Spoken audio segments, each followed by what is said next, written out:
My name is Mohamed Soltan. You may have heard my story. I'm an Egyptian American who until 6 months ago was one of more than 40,000 political prisoners who were rounded up in the wake of the July 3rd, 2013 military coup. Before my release was secured by the US government, I was on a hunger strike and protested my detention for 490 days. I'm here attempting to give a voice to not only Ibrahim Halawa, but to the thousands of voiceless political prisoners in Egypt who are perishing away in Egypt's infamously horrible prisons. 21 months, me and my fellow political prisoners were subjected to systematic physical and psychological torture, the nature of which I have yet to begin to come to grips with, even 6 months after my release. No one should ever have to endure that type of torture.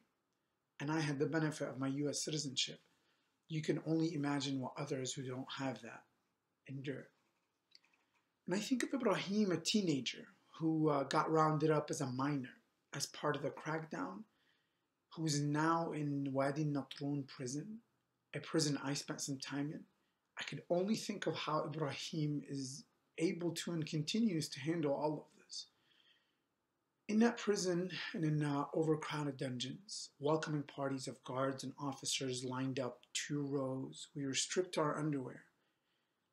They made us run between those 2 rows, and we were greeted with batons, whips, belts, and I was beaten on my broken arm for 2 straight hours. A few months later, I underwent an impromptu surgery to extract the 2 metal plates from my arm. My cellmate served as a jailhouse doctor and used a razor blade and a pair of pliers as surgical instruments. I was then placed in a windowless room 2.5 by 3 meters in the cornermost part of the prison.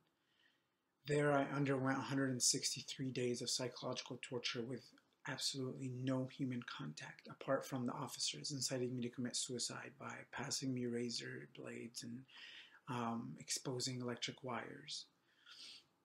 All the while, explicitly telling me how to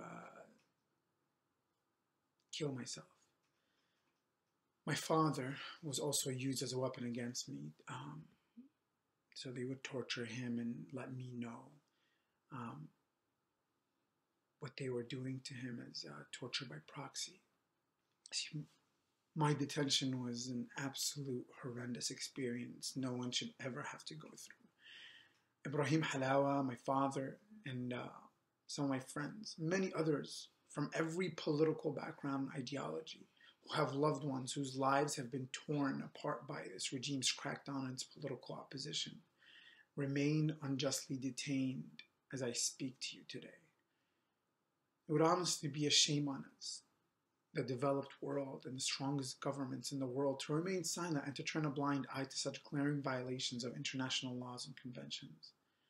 I urge you to stand up for what is right and true to the values of our nations. I urge you to do everything in your power to call for the immediate release of Ibrahim Halawa and the rest of the political prisoners. Thank you.